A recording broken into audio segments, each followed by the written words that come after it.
Salut à toi et bienvenue sur cette vidéo. Je m'appelle Jules Mauclair, je suis actuellement étudiant en classe préparatoire économique et commerciale au lycée Henri Poincaré à Nancy. Donc avant de rentrer dans le vif du sujet, je t'invite à t'abonner à cette chaîne YouTube si tu as envie de recevoir et d'être notifié en activant la cloche des nouvelles vidéos. Je t'invite également à rester jusqu'au bout de la vidéo pour profiter d'un super bonus qui va te permettre de progresser au-delà de tes propres attentes, d'avoir des conseils d'efficacité, des astuces de motivation et d'avoir des résultats auxquels tu n'aurais jamais pu prétendre. Donc aujourd'hui, je vais répondre à la question suivante. Donc, quelle moyenne et plus globalement, quel niveau il faut pour entrer en prépa? Donc déjà, ce qu'il faut savoir, c'est que contrairement à ce que de nombreux peuvent penser et peuvent dire également, il n'y a pas que la moyenne qui compte. Déjà, dans un premier temps, et il ne faut pas avoir 18-19 de moyenne pour forcément rentrer en prépa. C'est vrai que voilà, si vous voulez rentrer dans une prépa qui est très élitiste, de type comme les grosses parisiennes, Henri IV par exemple, là voilà, ça va être des 18 de moyenne, forcément. Mais ça, c'est vraiment 0,1% des classes préparatoires, hein. Tout le reste, c'est des élèves bons, moyens plus, mais c'est pas des élèves qui sont, c'est plutôt des élèves qui sont très motivés que des élèves qui sont très forts. Voilà. Donc, quels sont les facteurs pour entrer en prépa, pour avoir le niveau requis pour être en prépa? Donc déjà, dans un premier temps, quand même, faut pas le négliger, la moyenne. Mais après, voilà, ça dépend de ce que vous visez. C'est vrai, comme je viens de le dire, si vous visez des prépas qui sont très UP, c'est des 17, des 18 de moyenne qu'il va falloir avoir. Mais vous pouvez très bien être pris en prépa avec des 12, des 13 de moyenne. Ça va dépendre des autres facteurs que je vais vous lister. Ça dépend également de votre niveau. Voilà, si vous avez par exemple, une très faible moyenne en sport qui va vous baisser toute une moyenne générale, mais que par exemple, en maths, etc., vous avez des très bonnes notes, ça peut vous permettre d'intégrer une classe préparatoire.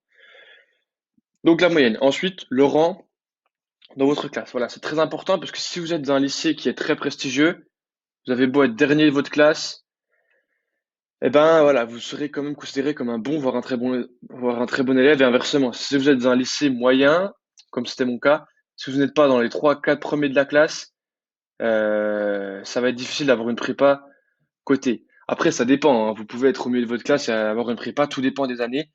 Et moi, j'essaie un petit peu dans cette vidéo de vous enseigner les tendances et les facteurs importants qui vont être scrutés par les personnes qui vont choisir les dossiers, ben, pour dire oui ou non si vous avez ce niveau.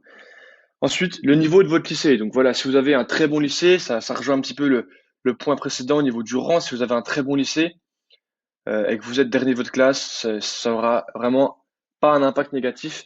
Au contraire, si vous êtes dans un lycée qui est vraiment mauvais et que vous êtes en plus dernier, vous aurez du mal à être pris en prépa, vous aurez du mal à avoir un dossier qui sera attrayant pour le recruteur. Ensuite, ce qui est très important, il ne faut pas le négliger, on a tendance un petit peu à trop le négliger, c'est les appréciations que vous allez avoir sur votre dossier. C'est vrai que voilà, oui, les notes sont importantes, mais si vous avez un dossier qui est vraiment mauvais, si on dit que vous bavardez tout le temps, si on dit que vous ne travaillez pas, si on dit que vous reposez sur vos lauriers, vous reposez sur vos acquis, si on trouve que vous êtes, je ne sais pas, insolent, que vous n'êtes pas intéressé par les matières qui sont enseignées, même si vous avez le niveau, on vous acceptera dans une prépa.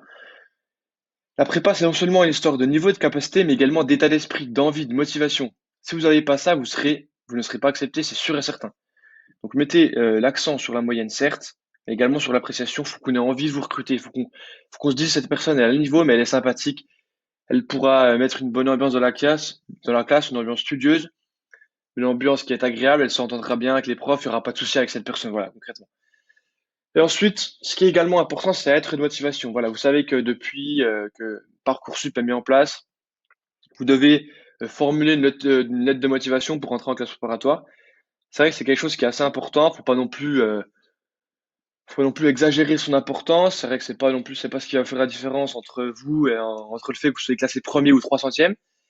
Mais ça peut vraiment faire la différence entre deux, trois places et ces deux, trois places pourront être décisives quant à votre intégration dans ce lycée. Donc voilà, déjà à la base, on fait pas de faute d'orthographe dans sa lettre de motivation et on essaie vraiment de se mettre en avant. On essaie d'être différent, de se démarquer, de mettre en avant les projets extrascolaires qu'on a pu mener, de mettre en avant les qualités qu'on peut avoir, de mettre en avant toutes ces choses qui vont faire qu'on aura envie de nous recruter et qu'on aura envie d'être sélectionné dans ce lycée. Après voilà, c'est vrai que ça dépend de ce que vous visez. Les prépas, c'est pas du tout toutes les mêmes, elles ont pas du tout toutes le même niveau. Ce qu'il faut savoir, c'est que moi, j'aime bien les classer en trois principales catégories. Donc, dans un premier temps, les prépas parisiennes de type Henri IV, de type, et j'en passe. Et les prépas, les grosses jeunesses de type Le Parc, de type Ampère, etc. Là, c'est vraiment les très très grosses prépas qui sont vraiment courtisées par la plupart des lycéens et qui sont donc très très très sélectives. Ensuite, voilà, les grosses prépas de province, les prépas, voilà, les meilleures prépas de votre région, un petit peu dans la ville que vous êtes, dans la région qui est cotée, qui est connue pour ça, une prépa, une bonne prépa, mais de province, qui n'est pas connue au niveau national, mais au niveau local, au niveau régional. Et ensuite, les prépas de proximité, c'est un petit peu celles qui restent, qui sont moins sélectives, moins cotées, moins qualitatives, mais qu'il faut pas dénigrer, qui délivrent et qui donnent quand même accès aux écoles de commerce, qui sont quand même qualitatives, même si moins que certaines, et qui vont donc être moins sélectives et vont vous permettre peut-être d'intégrer ces prépas à 12, 13 de moyenne. Après voilà, moi ce que je vous conseille, c'est vraiment d'essayer de savoir tôt ce que vous voulez, vers quoi vous voulez vous intégrer. Donc en l'occurrence, être au courant et être conscient très tôt que vous voulez intégrer une classe préparatoire. C'est très difficile, ça arrive pas souvent. Moi, j'ai su assez tard que je voulais faire une prépa. Mais si vous le savez tôt, ça vous permet vraiment déjà de mettre le paquet sur vos notes, de mettre le paquet sur votre dossier. C'est vrai qu'au lycée, on n'est pas forcément très assidu, très concentré, c'est pas forcément notre priorité. On peut bavarder des fois, on peut être un petit peu dissipé. C'est des petites remarques qui, accumulées sur votre bulletin, qui tout au long de votre première et votre terminale, vont faire que vous ne serez pas sélectionné dans des lycées très cotés. Déjà, essayez de savoir tôt que vous voudrez intégrer une prépa. Ensuite, ce que je vous conseille, c'est vraiment d'essayer de mettre l'accent sur des choses, sur des activités qui sont un petit peu extrascolaires. Jouer de la musique, participer à des associations, se cultiver, parler, je sais pas, quelque chose qui va vraiment vous démarquer, je sais pas, apprendre la langue des signes et autres, mais vraiment des choses qui vont vous démarquer, des choses grâce auxquelles vous pourrez vous mettre en avant et qui vont peut-être, si vous avez un bulletin qui est correct ou moyen, vous rehausser la qualité de votre niveau, faire que votre dossier sera atypique dans le sens positif du terme, vous permettre voilà, d'être accepté dans une prépa, coté ou non, mais au moins d'être accepté dans une prépa. Donc voilà, cette vidéo touche à son terme. Je vous invite à cliquer sur le premier lien de la description pour recevoir des bonus, des conseils d'efficacité, des petits conseils de motivation, des techniques pour vous permettre d'être plus productif, d'avoir des résultats vraiment supérieurs à ceux auxquels vous aurez pu vous prétendre et vraiment progresser plus vite et au-delà de vos propres attentes. Moi, je vous dis merci beaucoup d'avoir suivi cette vidéo jusqu'au bout et je vous dis à bientôt pour une prochaine vidéo.